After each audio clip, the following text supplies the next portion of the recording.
So this morning I am driving from work and I'm standing at the robot and I see these two birds flying, and then I see the one, like, he's not changing direction, he's coming towards the window, and poof, and I was like, oh! And then he's chilling there just on the window. Luckily the window's, there's a bit of a gap, so I close it, and he's just like, just like doing bird things, but looking at me, and I'm like, okay. Then I'm trying to keep it cool. Hello, little bird. Then I say, hello, big boy. And then it goes away. And I was like, Then I stood at the robot. It was green, dude. I couldn't go. I was like, what just happened? Birds are super weird, man. Anyways, let's start the show.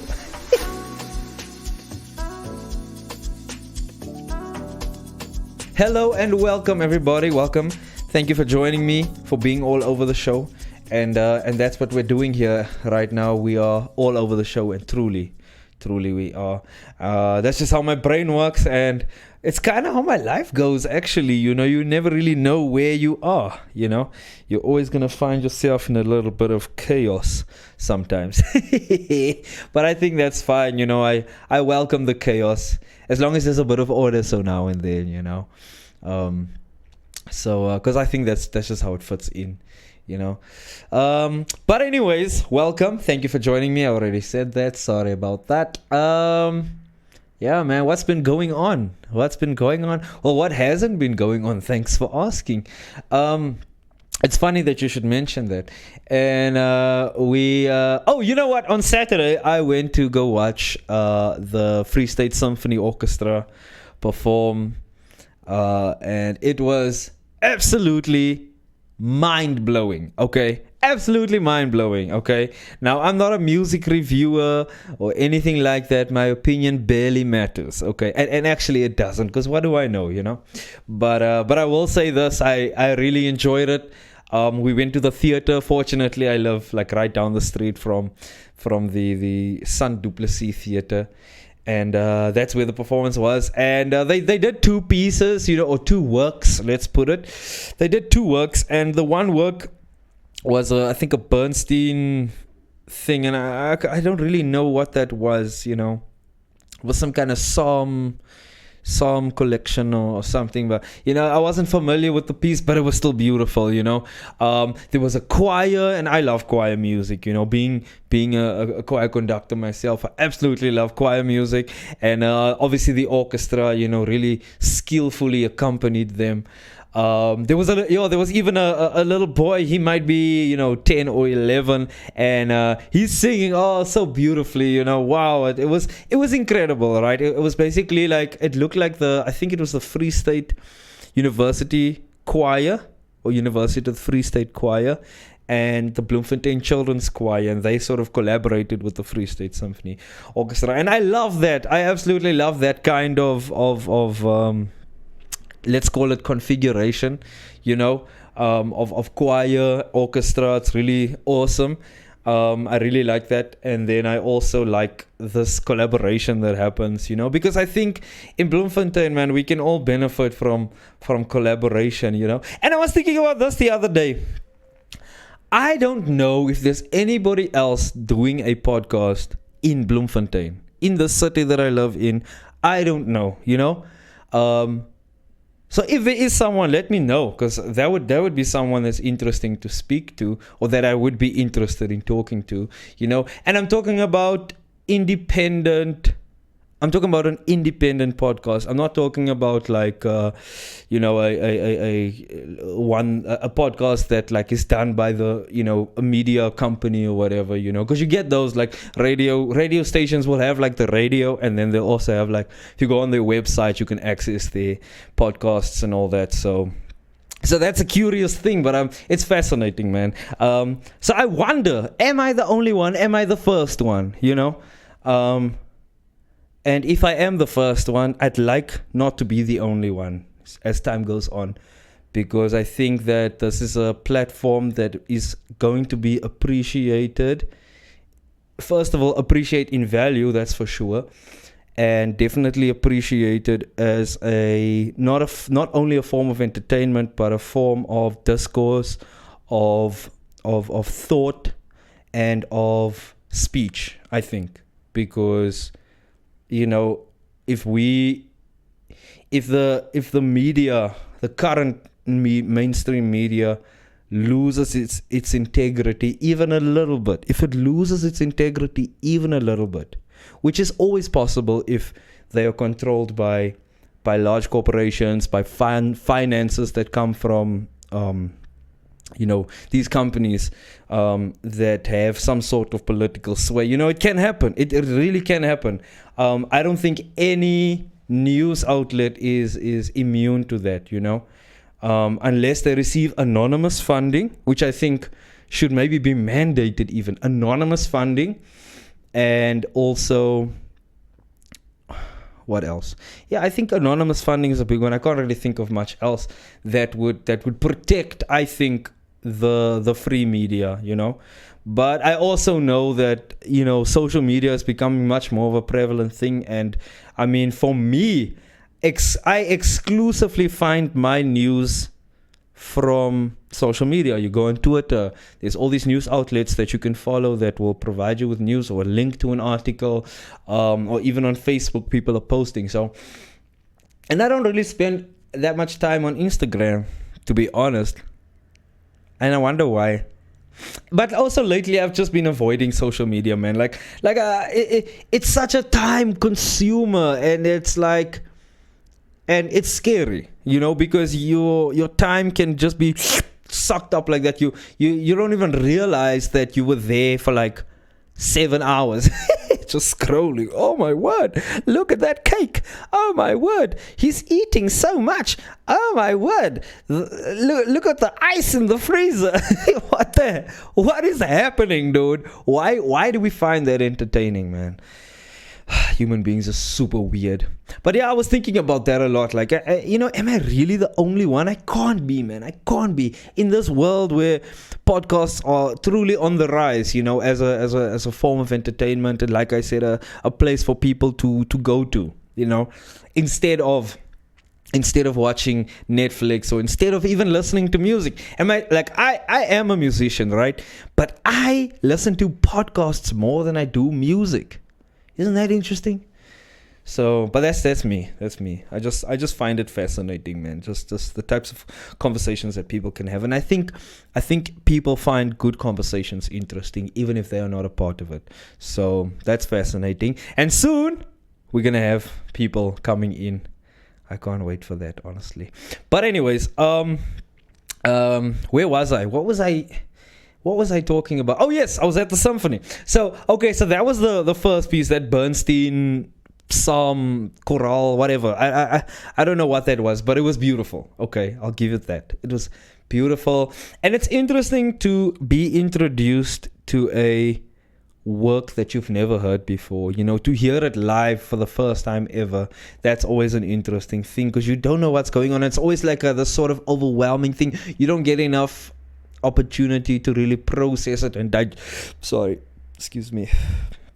digest it. You don't really get that opportunity. It's only when you listen to something repeatedly, then it can really set in, and you can sort of analyze it with your ear, like what's going on. But all I can say, it was absolutely beautiful. But then there was a bit of an intermission, right? Okay, so after the intermission, I go to, like, I'm with my sister and my girlfriend, right? My girlfriend wanted to go, and my sister, she's an aspiring young musician, so she wanted to go as well. So we both went. The three of us were there, and then it was intermission. They didn't want to get up from their seats. They were like, "Nah, we're just gonna chill here." So I asked them, should I get them a beverage or a snack or something? So my sister, she said yes. Obviously, she's like 12. She is gonna want a snack, even if it's But I know. Anyway, so then we went to. So then I got up and I went there, and then I got to the queue. Okay. And dude, there's like a bar there. This is a huge event. The theater is packed, right? But there's like two people working at the snack counter, or the beverage counter, whatever you call it. And these two people are running around, and they're trying to service like who knows how many people in this queue. So I stood in the queue the entire intermission, which is probably 15 or 20 minutes. And dude, and I was just high and dry, I had to just leave because then I was like, oh, the show's gonna start again. But while I was there, this old man, okay, and this man was either 80 years old or 600. Okay, he was super old. Okay, like where your hair just gives up. Like he doesn't shave his head clearly. It's not there anymore. Like his hair's like, hey man, see you in the next life. And then, so this guy comes to me, and he's like, how can there be one person at the bar? That's crazy. And I was like, that is crazy, because he's obviously drunk. So I'm just gonna join him on his vibe, and that's always interesting to talk to an old drunk person. I personally would be terrified to even drink alcohol at your old age, because if you trip and fall and you're drunk, dude, you're gonna break something and it's gonna be catastrophic. Your recovery odds are slim to none. So that's like I old age. I don't fear being old, but I do feel like it's a vulnerable place, in life, and you need to really look after yourself. I mean, you need to look after yourself always, but you need to take special care of yourself when you're older, So yeah, it was just interesting. So this old man, super drunk, and he's just having the time of his life. And I think, you know what? Actually, I'm just gonna reverse my statement. Actually, when you're that old, dude, you've earned it, man. Go crazy. It's fine. Like have at it, man. Just enjoy yourself and just live it up, man. You're in your last days, you're in your last years or months or whatever. So I just feel like, nah, man, live it up, go crazy. So but anyway, so okay, he goes by, and I thought, wow, that was interesting.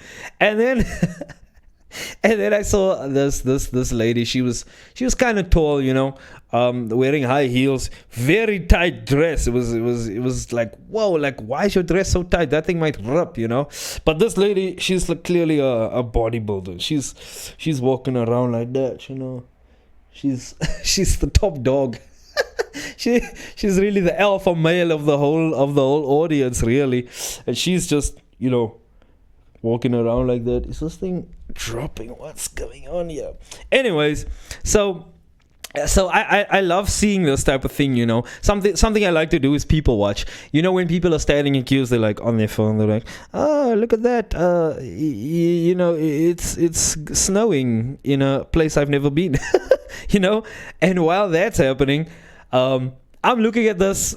Like, I'm looking at everybody behind this woman, right? Because she's like, I'm facing this way. She's obviously approaching to walk past, right? So every man, every man that she passes, dude, young or old, it doesn't matter what race or ethnicity, doesn't matter what age, every man that she walked past, does this.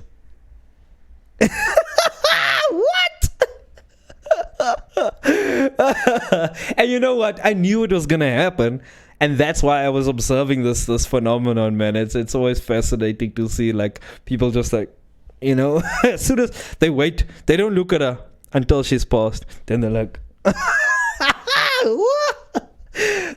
human beings are awesome, man. You're very entertaining.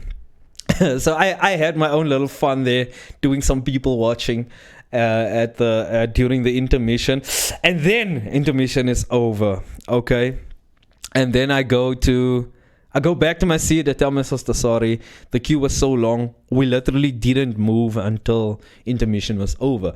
So I get back there to my seat, and now, the main event, it was the reason why I wanted to go there in the first place, was Beethoven's Ninth Symphony, which according to the to BBC Music magazine, right? A while ago, I remember reading this article, and what I even did was I compiled that list, right? So they interviewed, I think, 150 orchestral conductors, and they asked all of them, give us your 20, what you think are the 20 greatest symphonies ever written, right? So they do that, right? And then it's like a survey, basically. And then they take the results of that survey and they amalgamate it to find what is the greatest 20 symphonies of all time according to all these conductors, right? So obviously they collected the data and all that. So then they came up to the list, and number one, the greatest symphony ever written according to 150 conductors worldwide is Beethoven's Ninth Symphony. And I was like, that's why I'm watching this, and they did not disappoint. Okay, they did not disappoint. I think it was so well done, like you can do a great piece badly and it's still gonna sound good, but that was incredible. They did an absolutely brilliant job. So shout out to the FSYO and shout out to the conductor. I should actually remember his name. I can't believe I didn't now remember his name, but shout out to that conductor because he did an absolutely brilliant job leading, this group of 80 people or more. I don't know how many people is in the orchestra. I didn't count. I didn't do a head count, but it was still amazing. It was life-changing, and this piece is it's a thing. I don't know if it was ever done before in a symphony, but what Beethoven did was he included a choir in the final movement. I think there are 4 movements. In the final movement, then they sing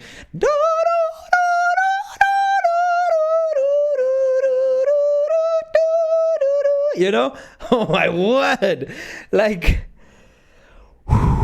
it was incredible. It was absolutely incredible, My mind was totally blown. And I hope that they do similar works in the future. Like Mahler put a lot of choir things in his symphony. So hopefully they can do that as well. Oh my word. It was ridiculous. I don't know if this thing's slipping or what. But anyways, life-changing, okay? It was almost as if heaven had opened up and you get to see just a little bit of heaven while the music was playing. It was absolutely incredible, man. And would I watch it again? Absolutely. If I could watch that symphony every day for the rest of my life, I'll be totally happy, man. That it was absolutely beautiful. You get chills. You get chills from some of the musical ideas at play and how everything is being woven together, and it just turns into this beautiful. You could call it even a what's the word I'm looking for? It's like I almost want to say algorithm. It's not algorithm. That's not the right word. I want to say allegory maybe, or there's a much simpler word here that I can't seem to find for some reason. Come on, brain. Is someone in there? Man, why can't I find the word? Anyways, it's like I almost had the word. It's basically like a very interesting representation of life, where things are happening on every level. And that's part of the reason why I love music, and it's part of the reason why I especially love ensembles, orchestras, choirs, bands, that kind of thing, because there's something happening at every level, and each level and layer is serving a purpose, whether it's to be together or whether it's to do its own thing, and all of that seems to somehow sound great together in this weird sort of harmony. And that's life, dude, and that's what makes it so beautiful. And because it's music and because it's beautiful, it orients your heart and your mind and your soul to something higher, something bigger, something greater, because that's what beauty does. It not only does it, and that's why people are so jealous, when someone looks good or is doing well in life, is financially well off, you receive a lot of hate And I think a lot of that comes from envy. People want to see you do well, but they don't want to see you do better than them. But I think the reason for that is probably because someone else's excellence or perfection or something, an idea that is so perfect and so much higher than where we are and what we are, when that comes into being, when that presents itself, you feel inadequate. You feel less than that, You feel smaller, you feel diminished, And it's a humbling experience. And I think that's why a lot of people don't like it. I think that's why it upsets a lot of people, because they are humbled. I don't know. I have these intrusive thoughts like, is the camera rolling? And the audio is also rolling. I have to check, last time or a few episodes ago, dude, I had like the camera was rolling, but it was blurry. I was like, no, that's terrible. Why would this happen? And then, so that was like, oh man, why would this happen? But it was okay. It's fine. It is what it is. And yeah, once I even forgot to put on the recording software, where I was like talking into an empty microphone, but the camera was rolling. So I really have to be careful, and that's why I also can't wait one day just to have let's call them producers, or a producer, at least someone who can just make sure that all these things are running, and all I have to focus on is talking, because that's what I like doing. But yeah, it was beautiful, man. It was beautiful. And you know what? I think I've always believed this, that musicians, artists, playwrights, actors, comedians, authors, dude, any of those professions that are involved with the arts, okay? Anything that's involved in the arts, you might even take it further to say the humanities. I believe that those people serve a function to the soul of man, similar to what a doctor offers to the body of mankind, and what teachers offer to the minds of mankind. I think they are all equally important, I don't think the one is less important than the other. And I think us in society, we only take the arts seriously when it's fun and when it's an opportunity to get drunk and, cheat on your wife, and that's what people do. You ever like, I notice this a lot, especially in Bloemfontein. Bloemfontein seems to be a place where there's always a lot of partying, let's call it, opportunities, right? And then you see a man who's maybe in his 40s, he's doing well for himself, driving a really nice car, and he's out late at night, dude. You could see like, hey man, what are you doing here, bro? Where's your kids and your wife, and you know what he's there to do. He's here to find, a young lady that he can spend some time with, And that's just those observations you make. Because like I said, I like to people watch. So you also just observe people so now and then. And it's always a type, right? It's always a type. It's always a man who is wearing an outfit he would never wear. He would never wear this outfit, right? And it's someone who's clearly like domesticated, but is in this environment, in this wild environment, and you know what his intentions are, is to get drunk and to find some, young female company. And that's always hilarious to me, because they never disappoint. It's always the same thing.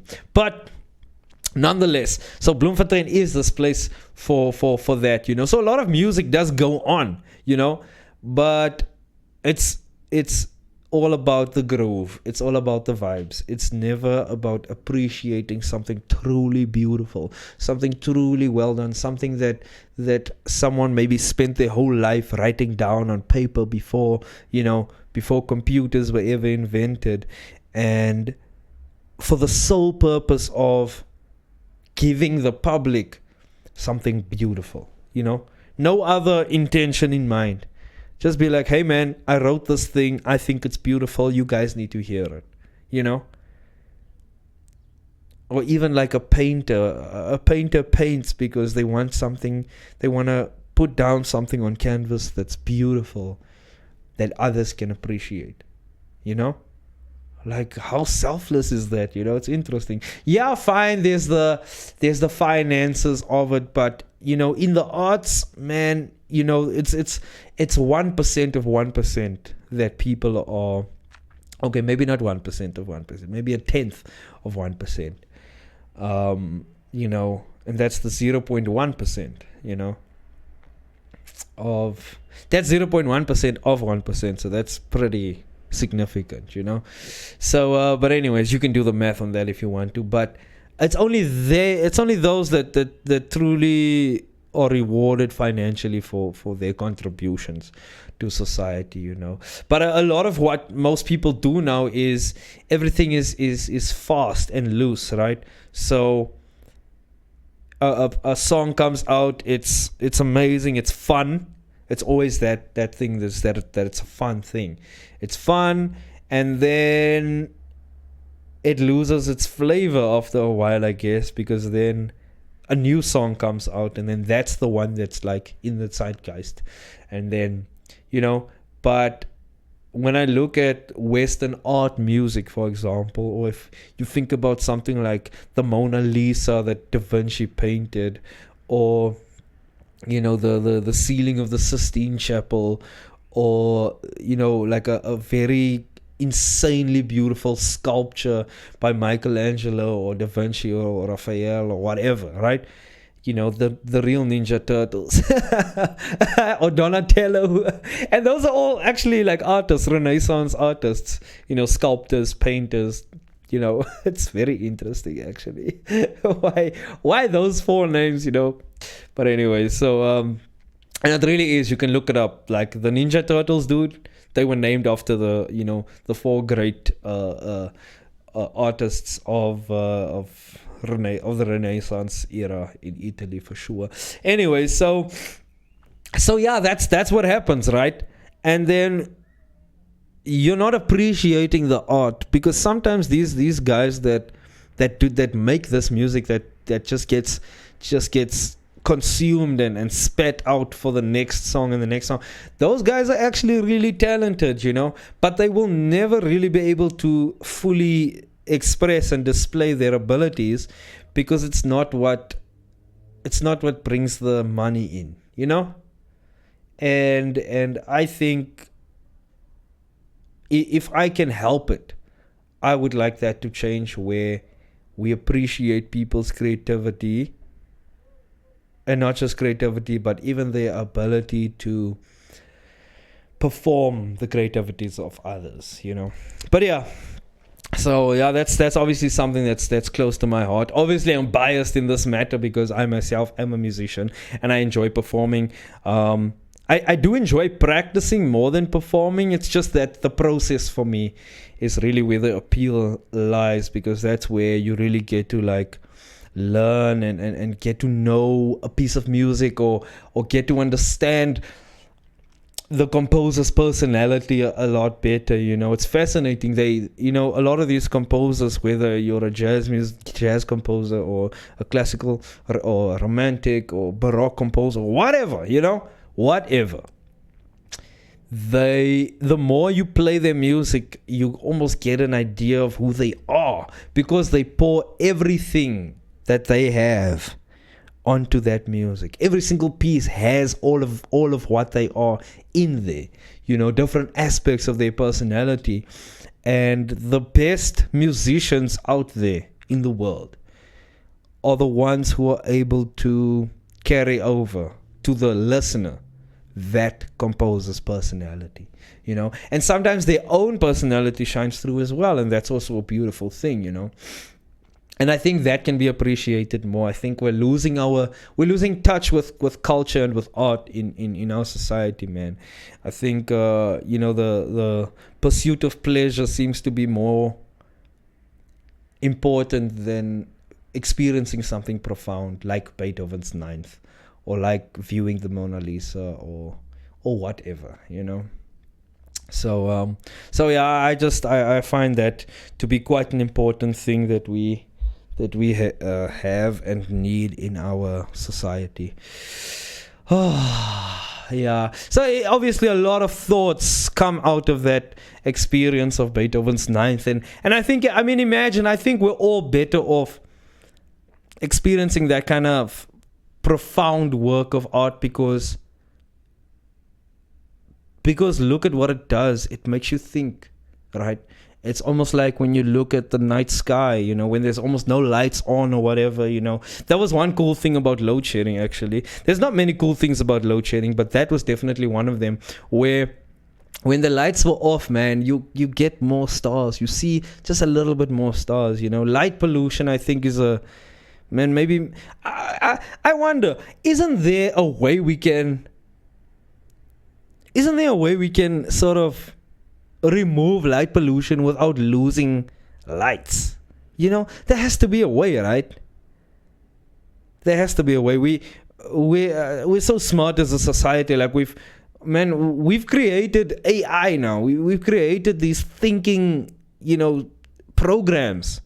They're able to think. They're able to access knowledge and information. They're able to do so much, right? And they will be able to do more even. So I think we can find a solution to light pollution. Hey, poet, and I know it. Anyways, that was a bit cheesy, but we'll move past it. We'll edit that out. But yeah, so it's a very fascinating thing. But anyways, yeah, it's like when you look at the night sky, if you find yourself in a very remote place, you know, where you're away from civilization as much as you can be, and you look up at the night sky, and it's a clear night, and you can just see everything. You can see all the stars, man, and you're like, what, you know? Then you feel so small and not insignificant, but part of something significant, you know, which is the universe, which is life itself. Whew, man. But that's what it does, and that's why I think we should pursue beauty, man. Pursue it, enjoy it, witness it. Don't just seek pleasure. You know, we live in a world where so much is offered to you in the form of pleasure, whether it's something quickly gratifying or something that gratifies you constantly. You know, that can't be good for you, man. It can't be good for your soul or your mind even. Jeez, like how many of these things that people say like is rotting your brain, you know? Like just think about social media, okay? Now social media is fun. It's fun to engage in the content we see on social media. Some of it's very interesting, some of it's just entertaining, funny, you know, or crazy or wild, you know. But we can all agree that it's probably not good for us. You know, you'll never see someone say that social media is good for you mentally. It's good for your mental health. Like, it's probably not, because it's addictive. And something that's addictive, it can never be good. You know, anything that inspires you to do it excessively is probably not good for you, you know, like alcohol, like drugs, like other things, like social media, like food. Some people have a food addiction, you know, and that's a sad one. But addictions nonetheless are all illnesses. Like a lot of the times we persecute them rather, for having an addiction, when actually it's an illness. We should be helping them. We should be trying to find out, why is this the thing that this person is stuck on? Why does this substance or activity or whatever it is, why does that capture that person? You know, what is it about that person that they've been captured by that? And I think a little sympathy goes a long way. A little empathy goes a long way. You know? Because we're all in this together. We're all in this together, man. Like maybe you yourself could never be a victim of being an alcoholic, for example. Maybe you'll never, like, even if you drink, you're like, nah, man, this is not something I can get stuck on, right? But there is something out there that could be your downfall, you know? That even if you get a taste of it, it's over for you. It's gonna be downhill from there. There's so many things. You know? And I think we all need to be a little bit more empathetic to that, you know? But yeah, that's just me. You know, what do I know? Yeah, because we're not in this. I mean, even like what I've been trying to do, right? So people make mistakes in traffic. I myself make mistakes when I'm driving. Like it's not a regular occurrence. I think in my case, it might be a bit more frequent, you know? But I'm still getting into, you know, being an experienced driver. You learn things as you go along, you know? But nonetheless, everybody makes mistakes now and then, you know. There's a very rare individual who's fully focused 100% of the time, you know, on driving and driving, you know, correctly and not making mistakes. But you also get people who are like careless, like they don't care. They're like, I'm just gonna drive this way and that way and whatever. But I also think some people are also just late. They could be late for something, and that's why they're driving the way they're driving. And when I see those kinds of people, man, you know, don't fight them. Don't stress yourself out over a stranger that you'll never meet. Just let them through, man. I mean, it's not going to hurt you. You're not racing. You know, if we were racing, that's a different thing, you know. Then obviously don't let anybody pass if you're racing. No, you need to get past, you know. Speaking of racing, you know, man, Formula 1 this weekend was absolutely insane. Okay, first of all, whenever it rains on a track, then you must know it's gonna be an eventful race. You know, like, but it was I think the Brazilian Grand Prix, or let's call it the Sao Paulo Grand Prix, and they were racing in Brazil basically, and it was incredible. Okay, so what happened was, normally sometimes when they have a sprint weekend, they'll do the sprint on Saturday. So sprint qualifying is Friday, then they do the sprint Saturday morning, and then after that they do qualifying for the race, right? What happened was they couldn't do qualifying on the Saturday because of the rain. It was really like there's no way. It's so super dangerous, right? They decided, no, we're gonna postpone qualifying. Okay, qualifying happens Sunday morning, right? Qualifying is also absolutely insane because it's raining, dude. It's just not raining as bad as before, but it's still raining, so it's gonna be difficult conditions, right? And so people are driving and sliding off the track and crashing into the wall, you know, and obviously everybody's still okay, and that's good.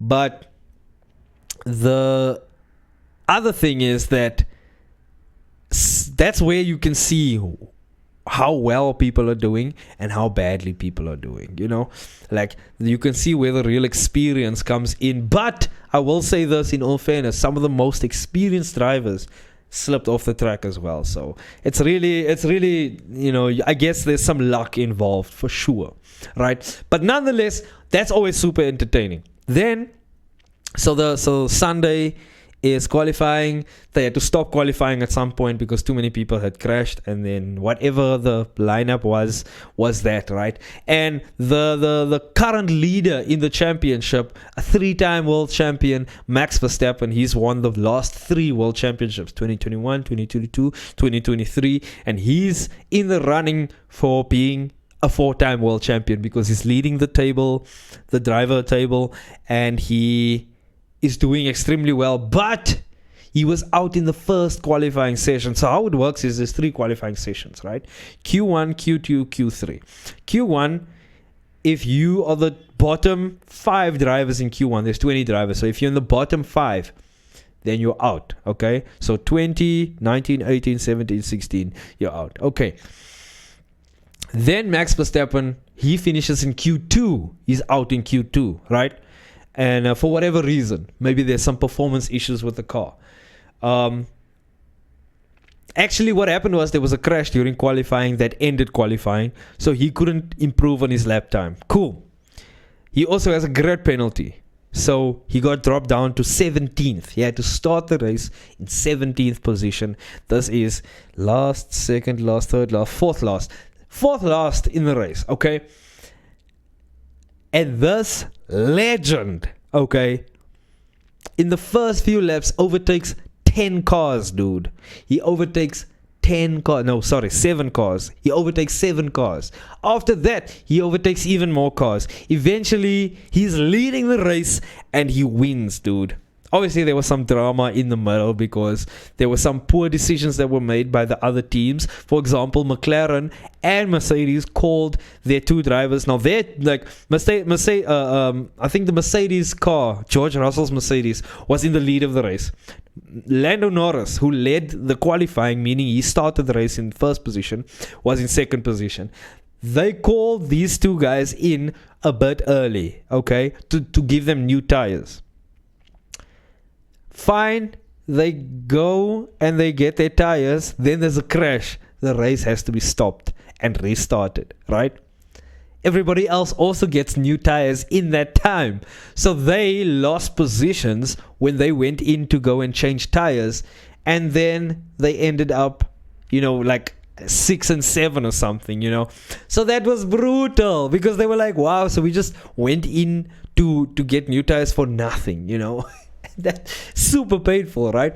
And by the way, one of those drivers, Lando Norris, he's very close to Max Verstappen in the driver standings. So, meaning if he could have won this race, he would have overtook Max Verstappen in the drivers' championship, and then he would have been on track to win the championship, the Formula 1 championship. Then he would have been a world champion. But anyways, so because of that mistake and because of the crash that happened and some of the crashes afterwards, it ended up that Max Verstappen managed to overtake everybody and he became, the race winner.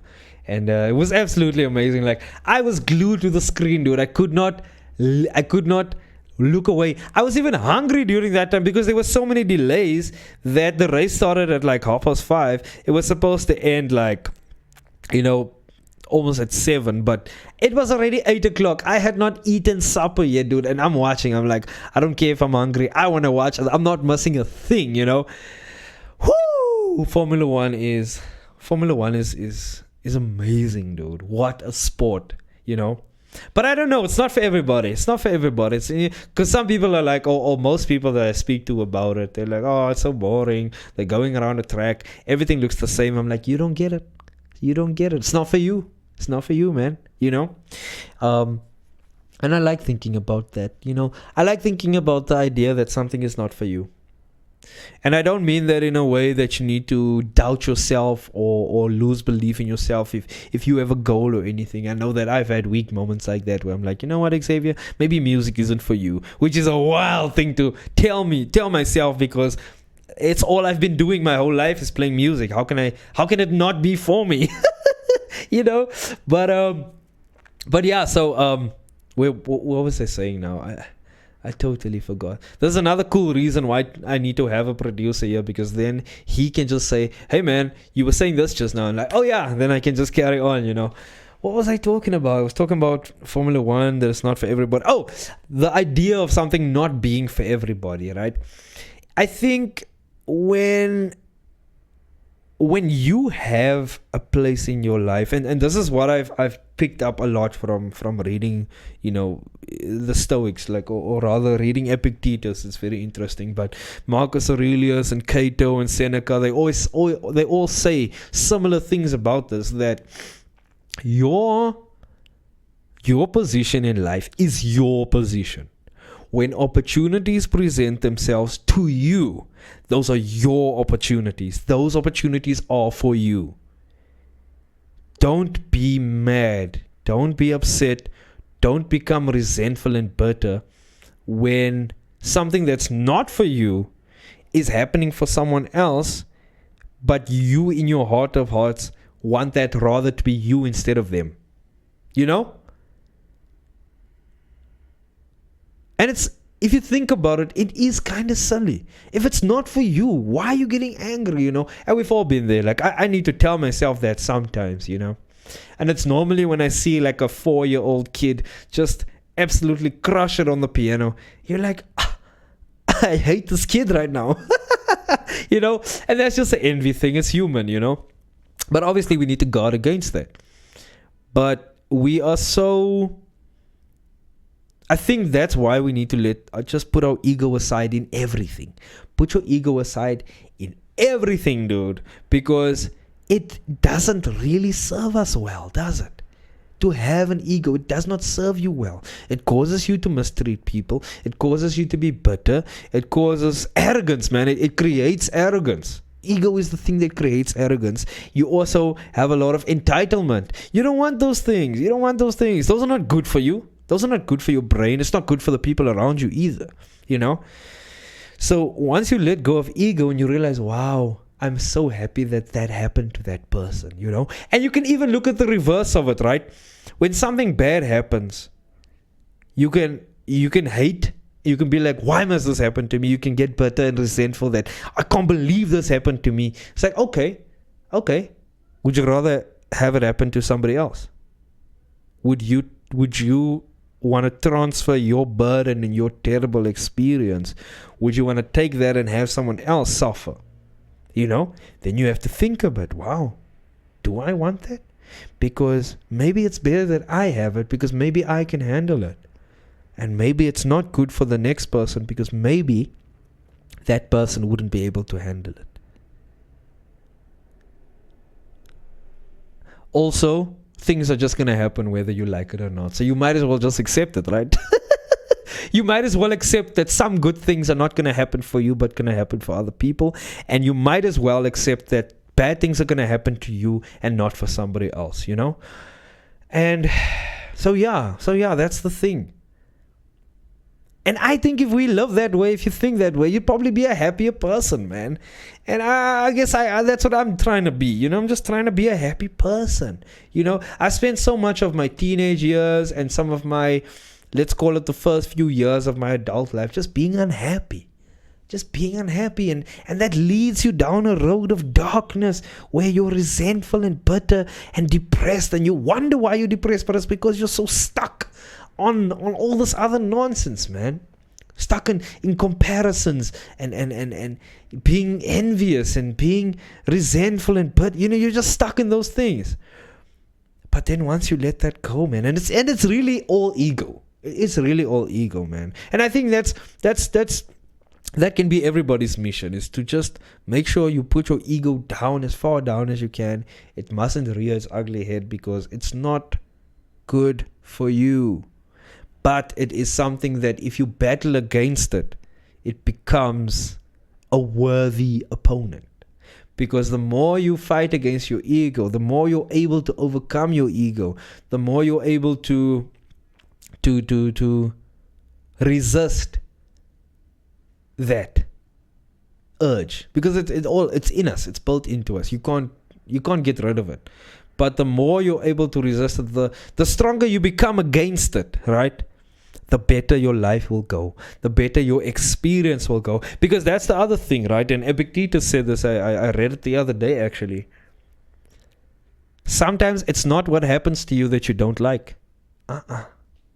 Sometimes it's just your opinion of it. And then he goes into detail. He is a cripple, right? I think his leg was either broken in some weird way and it was never fixed, or his leg just didn't work from the time he was a child or whatever, but he was a cripple, right? So you can imagine when he sees someone his age run like fast, like at the Olympics or whatever. You can imagine if he feels maybe a bit envious of that, or maybe he's unable to walk a certain distance because of his ailment, right? You can imagine that a normal person would be like, I hate what I'm experiencing. I wish I had that. I wish my leg was fine, You can think that way. But then he says that this is for me. This is what was decided for me, maybe by, he calls it the gods or God or fate. You just have to love your fate at the end of the day, But that was not what I wanted to say. What was I going to say now? I was talking about ego and how you should like put that down and be strengthened against your ego. Oh my word, I lost my train of thought. How does this happen? Why does this happen? Well, we know why it happens, something called ADHD. And that is just when your brain is a milkshake. It's just chaotic. Man, what was I going to say about that now? I was talking about Epictetus and how he says, you know what? It's fine. Forget about it. What else has been going on, man? You know what? I went to on Friday. I went to a meeting with the head of the department of the music school at the university, the Odeon, so I met with him as well as this woman who will become my teacher, Miss Gibbons. It was Dr. Bierkes and Miss Gibbons. And they were just trying to get an idea of who I am and where I stand in terms of my life and how I might be able to, or how they might be able to strategize in terms of helping me as a music student, because I'm going to study music next year if you missed that episode where I spoke about that. But she texted me on Monday, which was yesterday for me. And yeah, whenever this episode drops, whatever. Anyway, so she texted me yesterday and she sent me a bunch of music to work on. She's like, hey, work on these technique stuff. Here's some music. We're going to work on that on Friday. So I'm super excited, man. Yo, this is the first time I will have had a proper piano lesson. Man, in years, dude, in years. I think my last piano lesson must have been in 2011. Must have been in 2011 or maybe 2010. 2010 actually was the last time I had a piano. That was 14 years ago, dude. So for the first time in 14 years, I'm going to get a proper piano lesson. And I could not be more excited. So yeah, that's the thing, man. That's kind of how things have been going for me. And I am very excited. I've been working on it already, and it's quite difficult stuff. So I like the idea of being pushed, right? I feel that the music that was given to me now to work on the piano is designed to push my abilities further, to force me to develop certain skills that are crucial in my development as a musician. And I am very excited about that. I'm so grateful that this opportunity has come my way. This seems to be for me, and I'm gonna just grab it firmly with both hands. I've already grabbed it firmly with both hands, and I'm just not gonna let it go, because I don't think opportunities come to everyone all the time. So if an opportunity does come your way, you should just take it, man. You should just take it and not, don't look back. Just take the opportunity. Stop debating. Stop being wishy-washy. Stop trying to find something that meets all of your crazy conditions, Just take it. Take it and run with it. I feel like I'm living my dream, man. This is so exciting. I really feel like this thing that has been a dream of mine for so long is it's becoming a reality. And it's like a dream. It really is like a dream. I maybe I am dreaming. Maybe I'm gonna wake up and I'm gonna hate that I woke up. you know. But I don't know. This kind of seems real to me, man. It kind of seems real, and I'm very excited. So yeah, what else has been going on, man? What else has been going on? It's cold again. It's cold again, dude. I'm wearing a jersey, you know? And I'm grateful for the cold, to be honest. I'm not going to complain. But I have to say, the weather is very weird. Why is it all of a sudden cold? You know? We had a heat wave, and now it's cold again. A cold front. Heat wave, cold front. So it seems like we're getting very extreme temperatures in the space of one season, you know? So I wonder, how's the summer going to be? Are there going to be cold days in the summer as well? Are there going to be hot days in the winter? You know? What's going on? Maybe it's just weather patterns, you know. I don't want to be too conspiratorial, because sometimes those conspiracies, man, they keep me up at night, you know? And I'm done obsessing about things that are not in my control. I don't want to stay up at night worrying about aliens and about World War III and about AI and about, you know, people using the weather as a weapon. You know, like, let's not do that. I don't want to think too deep about stuff like that. I rather want to think deeply about music and about philosophy and about art. I want to think deeply about those things, man. I want to think deep about life and about the relationships that I have with my siblings and my father and my girlfriend and my friends and myself and God. That's where I want to devote my mental energy to, you know? I think that's maybe a good place to end. Thank you for joining me in being all over the show. See you next week.